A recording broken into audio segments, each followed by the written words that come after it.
धुन धुन धुन धुन धुन, उसी को मारा तुमने चुन चुन चुन चुन चुन। नमस्कार, मेरा नाम है तुषार उप्रेती और आप देख रहे हैं क्रिकेट वाली बात।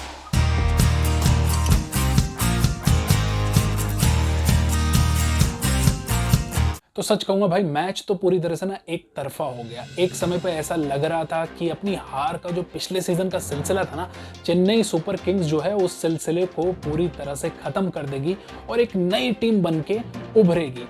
एक समय पे ऐसा लगा भी जब वो बल्लेबाजी करने के लिए उतरे, हालांकि टॉस तो बुरी तरह से पहले ही हार चुके थे।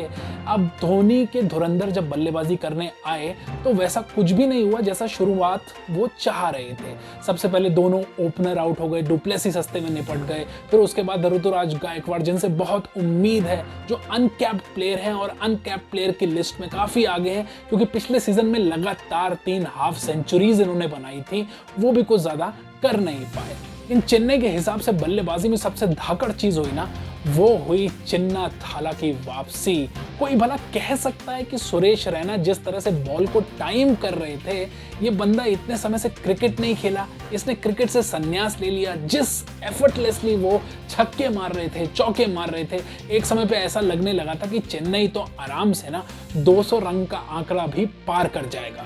यहाँ पे रैना का साथ दिया मोइन अली ने और दोनों उल्टे हाथ के बल्लेबाजों ने ना दिल्ली के स्पिन गेंदबाजों को सीधा करके रख दिया। दोनों ने जमकर चौके और छक्कों की बौछार कर दी और गेंदबाजी पूरी तरह से नेस्तो नाबूद कर दी। रैना ने 32 बॉल पे छक्के के साथ अपना अर्धशतक पूरा किया और एक समय पे ऐसे लग रहा था जिस तेजी से वो रन बना रहे थे कि उनको रोकना बड़ा ही नामुमकिन होता जा रहा है। फिर मोइन अली ने एक ही ओवर में लगातार 2 छक्के मारे रविचंद्रन अश्विन के गेंद पे। अब बताइए, जो इतना धांसू गेंदबाज है, उसे अगर लगातार 2 छक्के पड़ जाएं तो उसका दिल टूट जाता है। लेकिन तीसरी गेंद पे मोइन अली को अश्विन ने कर दिया चलता।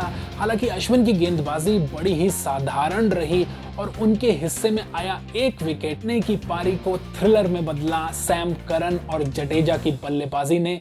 तो कुल मिला के कहें तो मिस्टर आईपीएल यानी कि सुरेश रैना की बदौलत और साथ में अंबाती रायडू, मोइन अली और अंत में सैम करन की धांसू बल्लेबाजी के दम पे पहले 20 ओवरों का खेल खत्म होने पर चेन्नई सुपर किंग्स ने बनाए 188 रन और दिल्ली कैपिटल्स को दिया 189 रन का टारगेट। चेन्नई की पूरी पारी में सबका ही मिला जुला योगदान रहा, सिवाय महेंद्र सिंह धोनी को छोड़कर। क्या आपको पता कि 2015 के बाद धोनी पहली बार 0 रन पे आउट हुए और इसको मिला के अब तक आईपीएल में वो 4 बार 0 रन पे आउट हो चुके हैं।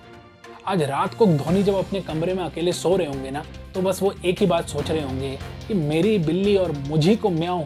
फिर ऐसा ही किया ऋषभ पंत की दिल्ली कैपिटल्स। गुरु ने जो गुर सिखाए थे अपने चेले को ना, वो उल्टा गुरु पर ही भारी पड़ गए और फिर बल्लेबाजी करने को उतरे दिल्ली कैपिटल्स और इन्होंने तो गेंद को मार मार के ना गेम सीधा एक तरफा कर दिया। शॉ और शिखर धवन तो ऐसे लग रहा था जैसे कोई बूस्ट पी के आए हो। पिछले सीजन में लगातार फेल होने के बाद और टीम इंडिया से अपनी जगह गंवाने के बाद ऐसा लगता है Prithvi Shaw is a man on a mission. ऐसा लगता है कि वो वापसी करने के लिए पूरी तरह से तैयार हैं, तड़प रहे हैं और हर मैच वो एक बड़ी चुनौती की तरह लेंगे और ऐसी खतरे की घंटी उन्होंने बजा दी है काफी सारी टीमों के लिए। इस हार के बाद सबसे इंपॉर्टेंट सवाल ये उठता है कि चेन्नई के लिए आगे क्या रास्ता है।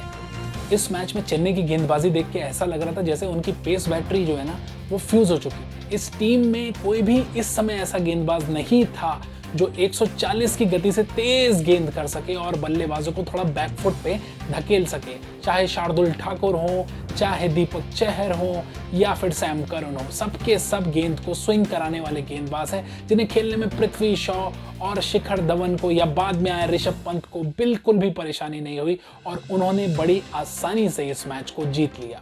चेला अपने गुरु को धोबी पछाड़ लगा देना तो समझ में आता है कि वो बड़ा हो चुका है। तो कुछ ऐसा ही हाल किया दिल्ली कैपिटल के कप्तान और उस टीम ने चेन्नई सुपर किंग्स का, जिसके कप्तान महेंद्र सिंह धोनी है, ऋषभ पंत के गुरु।